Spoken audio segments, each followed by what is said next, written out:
안녕하세요. 오늘도 사연살롱을 찾아주셔서 감사합니다. 눈에 넣어도 아프지 않을 손주를 키우고 있는 60대 주부입니다. 저는 태어나 가장 잘했다고 생각하는 일이 결혼이에요. 사실 제가 결혼하기까지 많은 일이 있었어요. 저희 남편이 애 딸린 이혼남이었거든요. 당연히 저희 부모님은 남편을 반대했고 저희 엄마는 그 충격으로 쓰러져 병원 신세까지 지셨는데 사랑이 뭔지 저는 남편을 포기할 수 없었어요. 남편은 아들이 6살 때 전부인과 이혼을 했어요.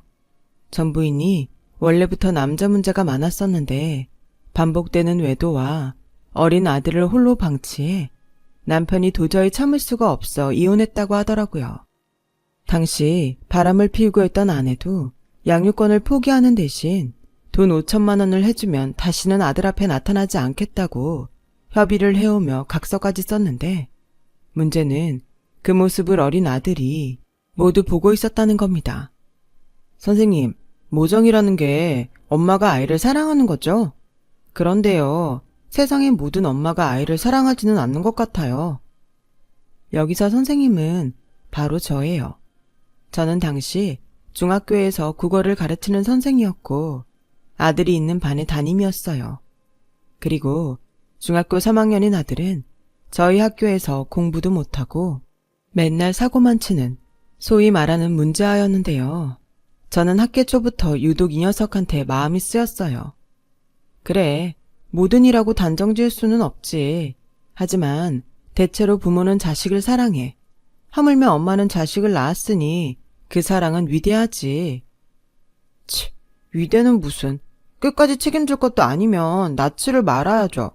저는 선생님의 생각에 반대합니다. 그때 알았어요.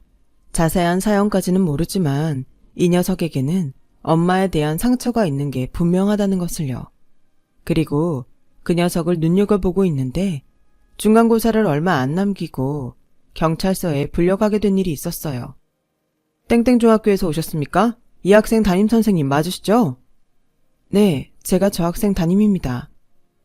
보호자 연락처는 죽어도 안 알려준다고 해서 어쩔 수 없이 선생님께 연락을 드렸습니다. 얘가 PC방에서 가만히 있는 다른 학교 애를 폭행했어요. 아씨, 저 새끼가 먼저 시비를 걸었다고요. 왜 말씀을 그렇게 하세요? 제가 피해자예요. 피해자는 무슨? 야, 말은 바로 해야지. 쟤는 전교 2등하는 모범생이고 넌 양아치잖아. 어린 놈의 자식이 커서 뭐가 되려고 허구한 날 주먹질이야. 한심하다, 한심해. 저기 잠깐만요. 듣고 있자니 말씀이 심하시네요. 전교 2등은 싸움질을 해도 모범생이고 우리 애는 양아치예요. 아, 선생님. 학기 초라 잘 모르시나 본데 얘 여기 처음 아니에요. 저 새끼 학적부 안 보셨나요? 새끼요? 야, 정찬여, 너 여기 와서 선생님 뒤에 붙어. 네? 왜? 시키면 시키는 대로 해. 그리고 경찰관님, 지금부터는 저하고 얘기하세요. 제가 이 애 담임이고 지금은 보호자입니다. 어머? 저 선생님 웃긴다. 선생님이 뭐 제 엄마라도 돼요? 우리 아들 여기 피난 거 안 보여요? 감싸리를 감싸셔야지. 찬영아, 너 쟤 왜 때렸어? 빨리 설명해. 아씨, 싫어요. 저봐, 지가 불리하니까 말 못하는 거. 저는 합의할 생각 없어요. 고소든 학폭이든 다 할 거니까 너 이번에는 절대 빠져나올 구멍 없으니까 각오해. 선생님, 보셨죠? 이번 일은 쉽게 넘어갈 일이 아니에요. 쟤는 죽어도 지 부모 연락처 안 알려준다고 하니까 선생님께 연락드린 건데 저도 아주 곤란합니다. 학부모 연락처 있으시죠? 제 부모님한테 연락 좀 해주세요. 아, 저 그냥 깜빵에 넣어요. 그럼 되겠네. 어차피 내 말 듣지도 않을 거면서 부모는 왜 부르라는 건데요. 저 새끼 말하는 것 좀 봐. 네 엄마가 널 그렇게 가르쳤냐? 너 솔직하게 말해봐.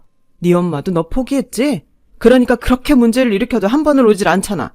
선생님도 제 엄마 못 보셨죠? 아주 내놓은 자식이에요. 경찰관님, 우리 애가 그러는데 제 엄마 쟤 두고 도망갔대요. 오죽하면 애미가 새끼를 버리고 도망을 가. 이래서 가정교육이 중요한 겁니다. 아드님처럼 공부 열심히 하는 애들은 다 보면 부모님들이 훌륭하셔. 참, 지금 생각해도 어른이라는 사람들이 한심하기 짝이 없었어요. 아이들 앞에서 배려도 없었고요. 그때 저는 봤어요. 녀석의 꼭 쥔 주먹이 부들부들 떨리고 있는걸요. 그래서 금방이라도 폭발할 것 같은 녀석의 주먹을 있는 힘껏 제 손으로 감쌌어요. 찬영이는 그런 저의 행동에 놀란 듯 저를 쳐다봤고 저는 지금 생각해도 모험이었지만 무조건 녀석의 편에 서기로 마음 먹었어요. 찬영이는 저의 제자니까요. 정말 어른들이 아이들 보는 데서 한심하게 짝이 없네요. 자기 말을 듣지도 믿지도 않는 어른 앞에서 이 애가 무슨 얘기를 해요. 그리고 아저씨? 저요? 지금 저한테 아저씨라고 하셨나요? 네, 민중의 지팡이라는 경찰이 하는 짓이 영 가관이어서요. 어른이라는 사람들이 어떻게 남의 집 사정도 모르면서 말을 그렇게 함부로 하죠? 애들 앞에서 부끄럽지도 않으세요? 어머, 저 선생 지금 뭐라는 거야? 이봐요, 당신 혹시 저의 부모한테 촌지라도 받았어? 당신이 뭔데 나서 선생이라고 존대해줬더니 똥인지 된장인지 구별을 못하네. 그냥 애 아빠라는 사람한테 연락이나 하라고. 모전자전이라는 말 아시죠? 아줌마 아들이 아줌마를 보고 배우겠네요. 뭐야? 너 말 다 했어? 야, 너 몇 살이야? 왜 우리나라 사람들은 분리하면 나이를 따질까요? 저는 그날 교직에 몸을 담근 후 처음으로 학부모와 언쟁을 벌였어요. 아이들 싸움이 어른 싸움 된다고 하잖아요. 비록 자식도 없고 미혼인 저였지만 제자 편을 들다 난생 처음 시비가 붙을 위기에 놓였었죠. 그리고 이제사 고백하건대 그날 저의 발끈은 학생을 위한 교사의 마음만은 아니었어요. 그냥 그 순간에 제 성질에 못 이긴 거였죠. 하지만 저의 행동이 아주 의미가 없진 않았어요. 찬영이는 자기 때문에 저까지 휘말릴 위기에 놓이자 그제야 꾹 다물었던 입을 열었거든요. 제가 먼저 저희 엄마가 바람나서 저 버리고 간 거라고 시비 걸었어요. 야, 내가 언제? 그 PC방에 있던 사람들이 다 증인이야. 아씨, 네가 먼저 나 마마보이에 공부만 해서 게임 못한다고 비아냥거렸잖아. 엄마 몰래 학원 땡땡이 쳤다고 징징거리면서 남 게임하는데 방해하니까 그랬다. 그리고 중요한 건 주먹질도 네가 먼저 했다. 어떤 등신이 쳐맞고 가만히 있냐? 어머? 우리 애가 먼저 쳤다고? 너 여기가 어딘 줄 알고 그런 거짓말을 해. 그리고 아들 너 학원 안 갔어? 경찰관님, CCTV 확인하셨어요? 그게 거기 사장님이 고장났다고 하셔서. 고장 안 났어요. 제가 알아요. 어젠 PC방 CCTV로 도난 사건 처리하는 거 봤어요. 결국 경찰관님은 전교 2등의 말만 믿고 일을 이렇게 처리하신 거네요, 뭐. 누가 먼저든 싸움을 했다는 건 쌍방이니까 둘이 똑같다고 치지만 경찰관님 일 처리는 문제가 많아 보이네요. 지금이라도 같이 그 PC방에 가보죠. 그럼 누구 말이 진짜인지 금방 알겠네요. 그리고 만약 우리 애가 억울하게 몰린 거라면 저 진짜 가만 안 있습니다. 잘못했어요. 아씨, 제 말이 다 맞아요. 공부하기 싫어서 엄마한테 거짓말하고 PC방 갔는데 게임도 잘 안 되고 열받아서 홧김에 제가 그랬어요. 홧김에 일을 그렇게 크게 만드나? 여기가 어딘 줄 알고. 찬영아, 아버님께 전화드려. 아무래도 합의는 우리가 해야겠다. 그렇죠, 경찰관님? 지금 생각해도 통쾌해요. 그리고 그날 저는 찬영이 담임을 맡으면서 남편을 처음 만났고 그날의 사건으로 제 인생은 조금씩 달라지기 시작했어요. 물론 처음엔 그냥 교직생활 중 한 번 있는 해프닝인 줄 알았는데 이제 와보니 그날의 일은 제 운명을 통째로 바꿔놓았네요. 찬영이는 그날 사건 이후 완전히 달라진 아이가 됐어요. 수업 시간이면 늘 마음 편히 엎드려 자는 아이였는데 그런 아이가 공부를 하기 시작한 거죠. 저는 다른 것보다 찬영이 스스로 노력하기 시작했다는 것이 참 기특했는데 그러다 학부모 상담 주간에도 볼 수 없었던 찬영의 아버지이자 지금의 남편이 담임인 저를 찾아왔어요. 그날은 정말 죄송하고 감사했습니다. 마땅히 인사를 드려야 할 것 같아서 찾아왔어요. 이렇게까지 마음 쓰시진 않아도 되는데. 아닙니다. 제가 선생님께 얼마나 감사한지 몰라요. 창피한 말이지만 저는 찬영이에 대해 아는 게 별로 없거든요. 본인이 말을 안 하니 알 길이 없었죠. 근데 그런 녀석이 얼마 전에는 저한테 문제집을 사달라고 하더라고요. 저는 물론 그냥 돈을 받기 위해서 하는 거짓말인 줄 알았는데 집에 진짜로 문제집이 있어서 아주 깜짝 놀랐습니다. 그러셨어요. 솔직히 저도 요즘 찬영이한테 놀라고 있어요. 수업에는 도통 관심이 없었는데 요즘은 공부를 하려고 애를 쓰는 것 같더라고요. 다른 과목 선생님들도 많이 놀라고 계세요. 그래서 제가 물어봤습니다. 왜 갑자기 공부를 하냐고, 꿈이라도 생겼나 해서요. 근데 하는 말이 담임 선생님한테 보답할 길이 그것밖에는 없는 것 같다고 하더라고요. 그러면서 그날 담임 선생님이 자기 편을 들어주셔서 무척이나 감동받았는데 저한테 사실은 세상에 자기 편은 없을 거라고 생각했대요. 그런데 선생님이 무조건 자기 편을 드는 걸 보고 세상의 선생님한테만큼은 꼭 실망시키지 않고 싶다고 하더라고요. 명색이 제가 부모인데 찬영이 말에 제가 부끄러웠어요. 아직 찬영이가 어려서 잘 몰라요. 아버님이 이렇게 찬영이한테 관심이 많으신데, 그리고 그때 찬영이는 죽어도 아버님 경찰서에 부를 생각이 없었어요. 아마 아버님한테도 실망스러운 모습 보이고 싶지 않아서가 아닐까요? 원래 부모 자식 사이가 그런 거잖아요. 다른 사람 눈에는 아주 잘 보이는데 당사자는 서운하고 미웠던 것만 보이는 거. 저도 저희 부모님한테는 성에 안 차고 걱정만 시키는 딸이에요. 들어보니 선생님 말씀이 맞는 것 같네요. 제가 볼 땐 선생님은 너무 훌륭하신데 제가 다른 건 몰라도 찬영이 담임 맡는 동안은 찬영이한테 신경 많이 쓸게요. 찬영이는 싫을 수도 있지만 아버님이 아시면 좋을 일이나 아버님의 도움이 필요한 일이 생기면 귀뜸 드리도록 하겠습니다. 그때 남편의 표정이란 경찰서에서 제가 찬영이 편을 들어줬을 때와 흡사 비슷한 얼굴이었어요. 부자지간이라 닮기도 했지만 무언가 서툰 구석이 유독 많이 닮아 보였죠. 그렇게 저는 선생으로서 찬영이를 눈여겨봤어요. 그리고 자연스럽게 찬영이 일로 남편과 통화를 하거나 가끔은 만나는 일도 있었는데 표현하지는 않았지만 무슨 마음인지 자꾸만 남편에게 신경이 쓰였어요. 한 번은 찬영이의 진학 문제로 남편이 상담차 학교에 왔는데 와이셔츠 소매 단추가 모두 떨어져서 소매가 너덜너덜 하더라고요. 게다가 자세히 보면 어떻게 세탁을 했는지 얼룩도 보였어요. 그때는 말하지 못했지만 속으로 이런 게 부인 손이 필요하다는 건가 하는 생각을 했고, 또 한 번은 현장 학습을 갈 때였는데 분식점에서 김밥 2줄을 샀는지 검은 봉지를 든 찬영이를 보고 제 일처럼 속상한 마음이 들었어요. 그렇게 표현하지 않았지만 근 1년을 남편과 찬영이를 남모르게 의식하며 지냈고 거의 불가능할 거라고 생각했는데 1년의 노력으로 찬영이는 인문계 고등학교에 진학하게 되었는데요. 비록 학군에서 가장 미지막률이 높은 학교였지만 저는 찬영이가 보인 기적 같은 성과에 박수를 보냈어요. 사실 여름방학을 보내고 온 찬영이가 저에게 이런 말을 했었거든요. 선생님, 제가 이제 와서 의사가 되고 싶다고 하면 너무 늦은 걸까요? 아니, 선생님은 충분할 것 같은데. 너는 머리가 좋아서 뭐든 다 가능해.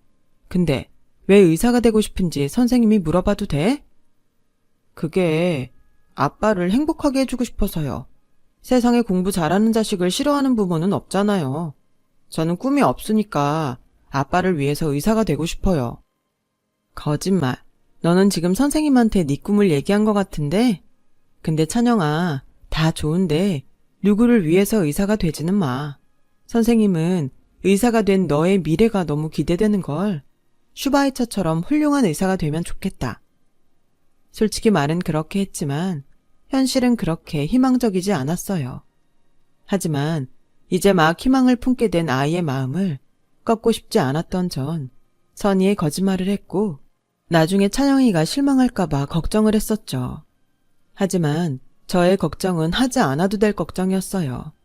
찬영이가 무사히 인문계 학교에 진학을 했기 때문이죠. 그 후에는 다른 아이들처럼 학원도 다니면서 본격적으로 공부를 시작했다는데 감사하게도 그 소식을 남편이 들려줬어요. 그 후로 가끔 찬영이 일로 저와 남편은 연락을 주고받았는데요. 6개월 정도가 지나자 그 연락도 뚝 끊겨버렸어요. 그러는 사이 저희 집에서는 결혼을 해야 하는 나이가 됐으니 맞선을 보라고 성화였고 그 등살에 몇 번 맞선을 나갔는데 영 마음이 동하지 않았어요. 그래서 결혼은 좋아하는 사람 만나게 되면 하고 싶다고 했는데 이미 30대인 저는 더 나이가 들면 아무도 거들떠보지 않는다며 저희 부모님은 더욱더 선자리에 집착하셨어요. 너 지금이 젊은 것 같지? 아니야. 너 이미 올해 결혼해서 내년에 애 낳아도 노산이라고. 그나마 직업이 교사라서 이렇게 선자리가 들어오는 건데 너 금방 40이다. 아무리 교사라고 해도 그때는 좋은 자리가 없어. 엄마, 결혼이 무슨 자리야? 난 아이들 가르치고 싶어서 선생이 된 거지. 좋은 집에 시집가려고 선생이 된 게 아니야. 그거나 저거나 겸사겸사 좋지 뭐. 그리고 이왕 가는 시집 당연히 좋은 집에 가야지. 그래야 엄마 아빠 면도 살고 두루두루 좋은 거야. 그래, 네 엄마 말이 맞아. 부모가 뭐야? 자식 잘 되길 바라는 게 부모 마음이지. 넌 너무 마음도 약하고 순진해. 그래서 우리가 더 신경 쓰는 거야. 그러니 엄마 아빠 믿고 이번 선자리는 잘해봐. 결혼하고 사랑하면 되지. 꼭 사랑해서 결혼해야 하는 건 아니야. 알겠지? 참 답답했어요. 그리고 후회도 했어요. 제가 너무 말 잘 듣는 딸이었다는 게 그때는 정말 싫었죠. 그리고 1년이 지나고 운명처럼 남편을 동네 지하철역에서 마주치게 되었어요. 저는 너무 반가워 먼저 다가가 인사를 했는데 얼마 전 저희 동네로 이사를 왔다고 하더라고요. 참고로 남편은 제가 사는 동네를 몰랐어요. 그러니 서로 신기하다며 대화를 이어갔는데 글쎄 찬영이가 반에서 반장도 하고 성적도 꽤 높다는 얘기를 듣게 되었어요. 정말 너무 다행이에요. 사실 공부하다 힘들면 포기할까 걱정했는데. 사실 저도요. 근데 녀석이 제법 끈기가 있어요. 안 그래도 몇 번 선생님 얘기를 했었는데 연락드리기는 좀 그렇더라고요. 이미 저희 아이가 졸업도 했고. 그러신 것 같았어요. 근데 저 찬영이 생각 진짜 많이 했어요. 궁금도 했고요. 그래서 그러신가 하면서도 사실은 연락 기다렸어요. 아, 그러셨어요? 선생님은 진짜 아이들을 좋아하시네요. 그럼 실례가 아니라면 동네도 같으니까 종종 연락드려도 될까요? 아무래도 아빠 혼자 애를 키운다는 게 어디에 물어볼 데도 없고 영 힘들어서요. 네, 언제든지 연락 주세요. 그리고 찬영이도 한번 봤으면 좋겠어요. 남자애들은 빨리 크던데 어떻게 컸는지 궁금하거든요. 그날 그런 대화를 하면서 가슴이 어찌나 쿵쾅쿵쾅 뛰는지 무슨 설레는 대화를 한 것도 아니었는데 이상했어요. 그리고 곧 저는 제 감정을 알게 되었어요. 좋아하는 거네, 이 맹추야. 넌 뭐 너도 모르게 짝사랑을 1년씩이나 하냐? 누군데? 어떤 사람인데? 제일 친한 친구는 단번에 저에게 그렇게 말했어요. 차마 그 상대가 제자의 아버지라는 말을 하지 못해 그냥 비밀이라고 얼머부렸는데 안 된다는 걸 알면서도 남편에게 향하는 그 마음을 도저히 멈추지 못했어요. 부모님은 무슨 학부형을 동네에서까지 만나냐며 핀잔을 주셨지만 언제나 남편과 찬영이를 만나고 싶었던 것은 저였기에 학교 근무가 끝나고 또 주말이면 건수를 만들었죠. 너무 좋아했던 탓인지 저도 모르게 남편에게 수간의 감정을 억누르지 못하고 고백을 해버렸어요. 남편의 얼굴은 금방이라도 터질 것처럼 새빨갛게 변했는데 곧 자기는 그럴 자격이 없다면서 거리를 두자고 했고 저는 제대로 시작도 못 해봤는데 그렇게 남편에게 차여 힘든 시간을 보내야 했어요. 그런데요, 한 달 정도가 지났을까? 찬영이가 아빠가 독감에 걸렸는데 너무 힘들어한다고 연락이 왔어요. 쌤, 아빠가 열도 나고 시름시름 하는데 응급실 가야 해요? 119에 전화해야 해요? 이럴 땐 어떻게 해야 해요? 찬영아, 진정해. 아빠 많이 아프시니? 집에 약은 있고? 병원에서 타온 약 있는데. 알았어. 그럼 선생님이 지금 갈게. 저는 그 길로 슬리퍼도 짝짝이로 신었다는 것을 잊은 채 남편의 집으로 갔어요. 그리고 찬영이 말대로 고열에 시름시름 앓는 남편을 봤고 저도 아는 것이 없어 서툴지만 물수건으로 연거푸 식은땀을 닦아주며 밤을 새워 간호를 했어요. 그리고 새벽 4시가 되자 저의 정성 때문인지 해열제의 효과인지 열이 내렸고 그제야 긴장이 풀려 쪼그리고 앉아 쪽잠을 자는데 그새 정신을 차린 남편이 저를 발견했어요. 저는 원래 가는기가 예민해서 잘 깨는 타입인데 저에게 담요를 덮어주는 남편 앞에서는 깨고 싶지 않아 계속 자는 척을 했더니 뜻밖의 남편의 속마음을 듣게 되었는데요. 지금도 그때를 떠올리면 시간이 많이 흘렀는데도 처음 듣는 것처럼 설레어요. 꿈인 줄 알았는데 진짜 당신이었네. 이러면 안 되는데 너무 좋네요. 나는 정말 자격이 없는 사람이지만 만약 우리가 조금 더 일찍 만났다면 얼마나 좋았을까 자꾸만 생각하게 돼요. 당신 마음 너무 받고 싶은데 그럼 안 되는 걸 너무 잘 알아서 당신 마음을 아프게 해서 미안해요. 저는 남편의 진심을 듣고 가만히 있을 수 없었어요. 이 시간이 지나면 또다시 아닌 척 저를 밀어낼 것이 분명했으니까요. 그래서 눈을 뜨고 남편을 뚫어져라 쳐다봤어요. 그리고 말했죠. 사람 마음이 중요하지 뭐가 더 중요해요? 나는 자격 같은 거 필요 없고 정수찬이라는 당신이 좋아요. 이혼남이면 어때? 아들이 있으면 어때? 내가 당신이 좋은데. 우리 주변 눈치 보지 말고 마음이 시키는 대로 해요. 네?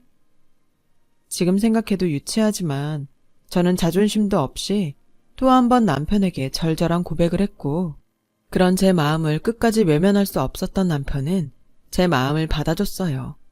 그렇게 저희는 찬영이의 환영을 받으며 연인이 되었죠. 하지만 이 사실을 안 저희 부모님은 아주 난리가 나셨어요.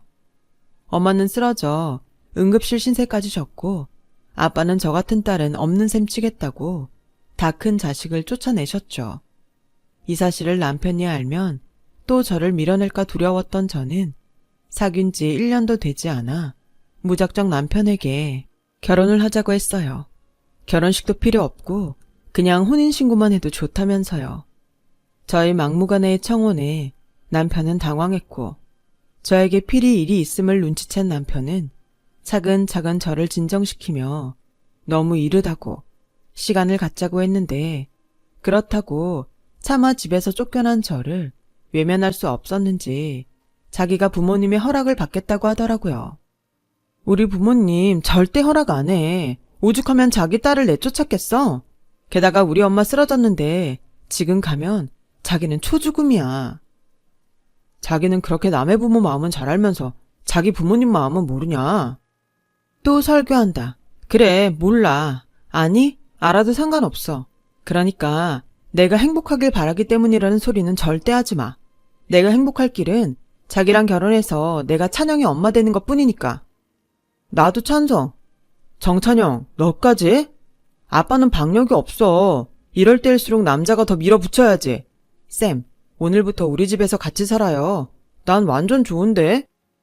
너도 그래? 나도 완전 좋아. 내친 김에 혼인신고만 하고 여기서 그냥 살까? 이지민 씨, 그만하시죠. 무슨 여자가 저렇게 급해. 혼자 그렇게 막 달리면 삐끗한다. 삐끗하면 자기가 잡아주면 되지. 난 빨리 이 집 식구 되고 싶은데 자기는 아닌가 보네. 쌤, 우리 아빠는 겉하고 속이 완전 달라요. 지금은 말은 그렇게 해도 벌써 신혼집은 여기가 좋은지 다른 동네가 좋은지 막 생각한다니까요. 야, 그거야. 우리가 전세 계약이 끝나가니까 생각만 미리 해본 거라니까. 무슨 남자가 부끄러움이 그렇게 많아. 쌤이 좀 힘들어도 그냥 밀고 나가요. 나는 완전 쌤 편. 찬영이가 원래 그렇게 넉살이 좋았던 아이가 아니었는데 제가 담임을 맡았던 그때 그 사건 이후 아이는 완전히 저에게 마음을 열어줬고 마음을 연 만큼 밝아진 찬영이를 보니 저는 부모님에게 심한 반대를 당하고 있다는 것도 잊을 만큼 뿌듯하고 행복했어요. 그리고 한 달 정도 집에 들어가지 않고 시위를 했는데 저희 엄마가 학교로 저를 찾아오셨어요. 그리고는 아직 분이 안 풀렸는지 무서운 얼굴로 저를 노려봤는데 표정과는 달리 뜻밖의 말을 꺼내셨어요. 내가 정말 너 때문에 못 살아. 하고 많은 남자 중에 하필이면 학부형한테 빠져. 여기 내 직장이야. 그런 소리 할 거면 가. 너 당장 오늘부터 집으로 와. 싫어. 허락해주지 않으면 절대 안 가. 너 정말 이럴 거야? 아휴, 알았어. 알았으니까 집에 들어와. 괜히 살림부터 차렸다고 동네 소문나게 하지 말고. 그리고 신혼집은 집에서 아주 멀리 얻어. 꼴 보기 싫으니까. 뭐라고? 엄마, 내가 지금 잘못 들은 거 아니지? 엄마 지금 허락하는 거야? 그래, 내가 전에도 말했지. 다 너 잘 되라고 그러는 거라고. 근데 네가 죽어도 그 사람 아니면 안 된다고 하니까 어쩌겠냐. 남의 아들 사정사정하는 거 보는 것도 힘들고 나랑 네 아빠 두 손 두 발 다 들었어. 그러니까 오늘부터 그 사람 우리 집에 오지 말라고 해. 알았어? 나중에 식 올리면 그때 오라고. 설마 수찬 씨 우리 집에 갔어? 오다 마다냐? 맨날 와서 너 달라고 하는데 내가 아주 노루제 걸리겠어. 너 언제 그 사람 무릎 괜찮은지 한번 봐라. 남자가 그렇게 쉽게 무릎을 꿇어서야 쓰겠냐. 그래도 뭐 사람은 선해 보이더라. 믿음도 가고. 저는 정말로 놀랐어요. 늘 퇴근하면 저희 집에 들러 빌고 왔다는 남편을요. 저한테 그리고 찬영이한테는 아무 일도 없는 것처럼 내색 한번 하지 않더니 이런 사람을 제가 어떻게 안 좋아할 수가 있겠어요. 그렇게 저희는 결혼을 했어요. 저희 엄마의 바람대로 신혼집은 저희 친정과 멀리 떨어진 곳에 장만했고요. 그리고 결혼하자마자 둘이 아닌 셋이었지만 마치 처음부터 우리는 셋이었던 것처럼 많이 행복했죠. 그리고 저는 혹여나 찬영이가 상처받을까 결혼 전 남편에게 아이는 갖지 않겠다고 선언했는데 남편은 고마워하면서도 미안해하며 평생 행복하게 해주겠다고 약속을 했는데 남편은 그 약속을 완전히 지키지 못했어요. 남편은 건축 현장에서 일하는 소장이었는데 무엇이 문제였는지 화재가 일어났고 그 화재 속에 유일하게 사망자가 있었는데 그 사람이 바로 저희 남편이었어요. 그 일이 결혼하고 6년 만에 일어난 일이었는데 저희 아들 찬영이가 원하던 명문대 의대에 합격하고 군대에 가서 막 제대를 했을 때였어요. 현장에서 사고 소식을 듣고 수업이고 뭐고 정신없이 병원으로 달려간 저는 너무나도 차가운 남편의 얼굴을 확인하는 순간 그 자리에서 혼절을 하고 말았어요. 정신을 차려보니 남편의 빈소가 벌써 차려져 있었고 찬영이가 상주 옷을 입고 있는데 악몽을 꾸는 것 같더라고요. 그래서 사실 남편의 장례식은 기억이 잘 나지 않아요. 감사하게도 저 대신 저희 부모님이 거의 모든 것을 대신하셨고 찬영이 역시 슬픔의 무게가 무거웠을 텐데 꿋꿋하게 상주 역할을 해주었다는 것만 기억이 날 뿐이죠. 사실 그때까지 찬영이와 저희 부모님은 꽤 서먹서먹한 사이였어요. 친손주가 아니니 어쩌면 당연한 거였지만 저는 찬영이가 그게 상처일까봐 종종 부모님에게 눈치를 준 적도 있었는데 장례가 치러진 3일 내내 저희 부모님은 저도 저지만 아직은 부모의 죽음을 감당하기가 어려운 찬영이를 많이 챙기셨어요. 그리고 저희 아빠가 찬영이한테 했던 말을 저는 지금도 또렷이 기억합니다. 힘들어도 지금은 무너지면 안 돼. 할아버지가 옆에서 버틸 테니까 너도 버텨. 아빠 잘 가시라고 걱정하지 마시라고 말해주자. 할아버지, 저는 지금도 믿기지가 않아요. 그리고 무서워요. 저 이제 어떡해요? 당연히 무섭지. 근데 찬영아, 무서워하지 마. 너한테는 우리가 있으니까 괜찮아. 지금은 아닌 것 같지만 분명히 괜찮아질 거야. 안 그런가 정서봐? 이렇게 빨리 자네를 보내게 될 줄 알았다면 내 허락하지 말걸. 아니, 반대하지 말걸 그랬어. 자식은 가슴에 묻는다고 하던데 자네가 내 자식이긴 했나 보네. 이렇게 아픈 걸 보니. 저는 너무 속상했어요. 더 많이 행복할 수 있었는데, 더 좋은 추억들을 만들 수 있었는데 너무 빨리 떠난 그 사람이 안쓰럽기도 하고 믿기도 하더라고요. 그리고 제 몸 하나 챙기지 못하고 몇 번을 쓰러졌던 저는 제 옆을 지키는 남편을 쏙 빼닮은 아들을 보며 이젠 힘을 내야겠다고 강해져야겠다고 생각했어요. 곧 있음 복학도 해야 하는 아들의 마음을 조금이나마 편하게 해주고 싶었거든요. 그래서 밤에 혼자 울지언정 찬영이 앞에서는 아무렇지 않은 듯 씩씩하게 굴었어요. 그리고 속 깊은 찬영이 역시 이런 저를 배려하려 그렇게 더 살가운 아들이 되어 옆에 붙는데 지금 생각하니 우리 둘은 서로의 상처를 많이 배려하느라 그날 이후 가면을 쓰고 살았던 것 같아요. 게다가 저는 저대로 아들은 아들대로 바쁜 일상을 보내니 함께 있는 시간이 점점 줄어들었어요. 아들이 의대 졸업과 국시에 붙으면서 본격적인 병원 생활이 시작되자 얼굴 보고 밥 먹을 시간도 없어졌어요. 그래서 한 번은 아들의 부탁으로 갈아입을 속옷과 화장품 같은 걸 챙겨서 아들이 근무하는 병원으로 간 적이 있었는데 모처럼 아들 얼굴을 본다고 생각하니 기분이 좋았던 저는 병원 사람들이랑 함께 먹으라고 이것저것 간식을 사들고 갔어요. 그런데 그곳에서 한 번도 보지 못했던 남편의 전부인이자 찬영이의 친모를 보게 되었고 찬영이와 친모는 꽤 오래전부터 만나고 있었는지 전혀 어색한 구석이 없어 보였어요. 사실 남편 몰래 찬영이 방에서 찬영이 엄마 사진을 본 적이 있어요. 그래도 친모가 많이 그리웠는지 찬영이는 어릴 때 찍은 듯한 가족 사진을 고이 간직하고 있었는데 그때 그 두 사람을 보고 있으니 여기서 이방인은 저 여자가 아닌 저인 것 같더라고요. 그래서 말없이 발걸음을 돌리려는 그때 두 사람의 대화가 심상치 않다는 걸 알게 되었죠. 찬영아, 너 언제까지 그 여자랑 살 거야? 이제 네 아빠도 없는데 우리 둘이 살자. 엄마 너랑 살고 싶어. 응? 그건 나중에. 왜? 설마 그 여자가 널 낳아준 나보다 더 좋은 건 아니지? 엄마. 알았어. 그리고 아들, 이번 달 생활비 아직이더라. 사실 엄마 그거 받으러 왔잖아. 그랬어? 요즘 날짜 개념이 없어서 내가 금방 이체할게. 에이, 그냥 현금으로 뽑아줘. 그리고 요즘 엄마가 무릎이랑 허리가 또 말썽이야.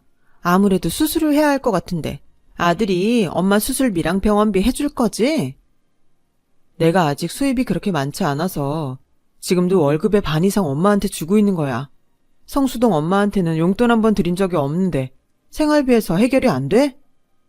야, 그 사람은 남이잖아. 왜 네가 힘들게 번 돈을 남한테 주냐? 그리고 생활비는 생활비고 병원비는 병원비지. 너 계속 그럼 나 그 여자 찾아간다.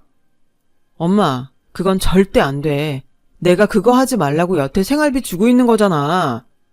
그래, 내가 그거 받고 가만히 있는 거잖아. 근데 병원비는 못 줘? 그럼 나도 어쩔 수 없지.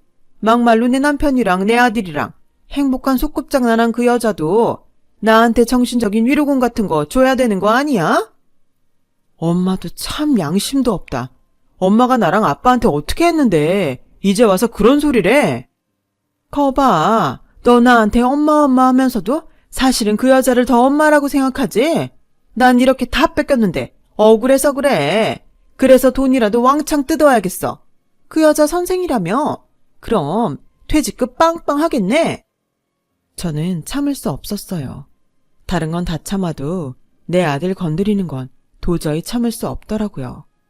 그리고 그동안 혼자 말도 못하고 끙끙거렸을 아들을 생각하니 피가 거꾸로 솟는 것 같았어요. 그래서 제 평생 한 번도 해보지 못한 다른 여자 머리채를 확 낚아챘고 저의 갑작스러운 등장과 행동에 놀란 아들과 영문도 모르고 머리채를 잡힌 그 여자를 번갈아 보며 저는 이렇게 말했어요. 정찬영, 너 내가 그렇게 가르쳤어? 네가 뭐 때문에 혼자 끙끙 앓아. 이 여자 말대로 너는 날 남이라고 생각하는 거야? 그리고 당신, 그동안 내 아들 돈 얼마나 받아먹었어? 그 돈이 어떤 돈인데 탐을 내? 엄마, 내가 다 설명할게. 누가 네 엄마니? 널 이 세상에 태어나게 해준 사람은 나야. 그리고 내가 내 아들 돈 쓰는데 당신이야말로 무슨 상관이야. 고작 몇 년 키운 거 가지고 너무 오바 떠는 거 아니야? 애 아빠도 죽고 없음. 알아서 내 아들한테서 떨어져. 의사 아들 덕볼 생각도 하지 말고. 누가 할 소리? 난 10원 한 장도 내 아들이 본 돈 아까워서 못 써. 얼마나 어렵게 공부해서 의대에 갔는지 당신이 알아? 고작 몇 년 키웠다고? 그러는 당신은 얼마나 키웠어? 아니, 키우긴 했니? 외도하느라 바빠서 이혼까지 당했음. 너도 염치라는 게 있어야지. 뭐, 너? 선생이라더니 아주 막대 먹었구나.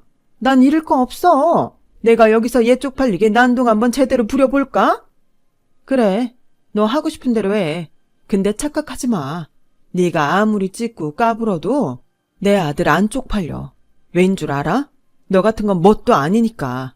낳지 않았다고? 그래, 평생 낳지 않아서 미안한 그 마음을 네가 알아? 근데 나 자신 있어. 낳지는 않았지만 내 목숨처럼 키운 아들이야. 그러니까 그런 내 아들한테 한 번만 더 나타나면 당신이 내 남편한테 다시 나타나지 않겠다는 조건으로 받아간 5천만 원, 무슨 수를 써서라도 다시 토해내게 할 거야. 잊은 거 아니지? 당신이 직접 각서에 지장까지 찍은 거. 뭐야? 그건 찬영이 아빠한테 준 거지. 너랑 상관없잖아. 너야말로 애 아빠 죽었으니까 내 아들 옆에서 떨어져. 그때 찬영이의 친모는 거의 미친 여자처럼 저를 밀쳤어요. 그래서 그 힘에 제가 넘어졌는데 그 모습을 본 찬영이의 눈이 심상치 않더군요. 지금 뭐 하는 거야? 당신이 뭔데 우리 엄마한테 손을 대? 나았으면 다야? 당신도 이미 알잖아. 내가 왜 당신이 달라는 대로 생활비를 줬는지. 당신 같은 여자가 우리 엄마한테 접근하는 게 싫었어. 아빠가 없으니까 이제 우리 엄마 보호자는 나니까.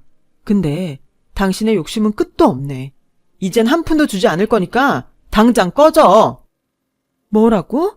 너 지금 널 낳아준 엄마한테 이게 무슨... 알았어. 내가 잘못했다. 그냥 주던 생활비만 줘. 나 그 돈 없으면 당장 굶어 죽어. 미우나 고우나 내가 네 생모잖아. 응? 찬영아. 사지육시 멀쩡하면 일을 해. 거지처럼 구걸하지 말고. 그리고 나 이번 일 절대 그냥 안 넘어가. 당신이 그동안 갈취한 내 아들 돈도 무슨 수를 써서라도 다 찾아올 거니까 단단히 각오해. 나 아는 변호사 많거든? 정말 재수가 없으려니까 내가 더러워서 간다 가. 다시는 안 나타나면 되잖아. 말년에 의사 아들 덕 좀 보나 했더니. 그렇게 아들의 친모는 잔뜩 겁을 먹은 듯 주랭랑을 쳤어요. 그리고 병원 로비에 남겨진 저와 아들은 서로 아무 말도 하지 못했는데 아들이 먼저 미안하다며 무릎을 꿇더군요. 그리고는 이렇게 말했어요. 엄마, 미안해. 일부러 숨겼어. 그냥 나 혼자만 힘들면 될 것 같아서. 근데 믿어줘. 나한테 엄마는 엄마 한 사람뿐이야. 믿고 안 믿고가 어딨어. 천륜이 괜히 천륜인 줄 알아? 근데 피 같은 돈을 그렇게 쉽게 주면 어떡해? 도대체 얼마나 준 거야? 내가 진짜 너무 속상해. 엄마가 다 채워줄 거니까 얼만지 빨리 말해. 엄마, 나는 그 돈 진짜 하나도 안 아까워. 내가 엄마 지키는 데 쓴 돈이잖아. 의미 있다고 생각해. 물론 그 돈으로 우리 엄마 호강시켜줬으면 더 좋았겠지만 이미 엄마는 네 엄마가 됐을 때부터 호강이야. 이렇게 착하고 멋있는 아들을 공짜로 얻었는데 그 이상 뭘 바라냐? 네 아빠가 그렇게 가고 내가 지금까지 버텼던 건 다 너 때문이야. 내 아들이 있는데 엄마가 씩씩하게 살아야지. 그 힘이 지금까지 살게 했어. 엄마, 나도 엄마가 있어서 지금까지 살았어. 엄마가 경찰서에서 처음 내 편 들어줬을 때부터 나는 세상에서 엄마가 제일로 좋았어. 아빠보다 더. 우리는 창피하게 병원 한복판에서 그렇게 심파를 찍었어요. 지금은 그 일을 추억이라고 웃으면서 얘기하는데 아마도 우리는 그때 서로의 진짜 마음을 확인했던 것 같아요.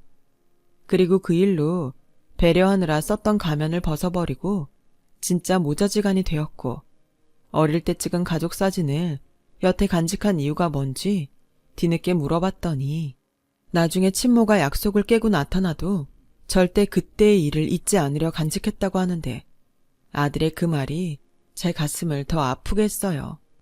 그래서 할 수만 있다면 앞으로는 모든 순간을 행복하게만 해주고 싶었는데 3년 전 아들이 결혼을 하고 사랑하는 와이프와 딸을 낳고는 저의 바람대로 아들은 세상에서 가장 행복한 사람이 되었어요.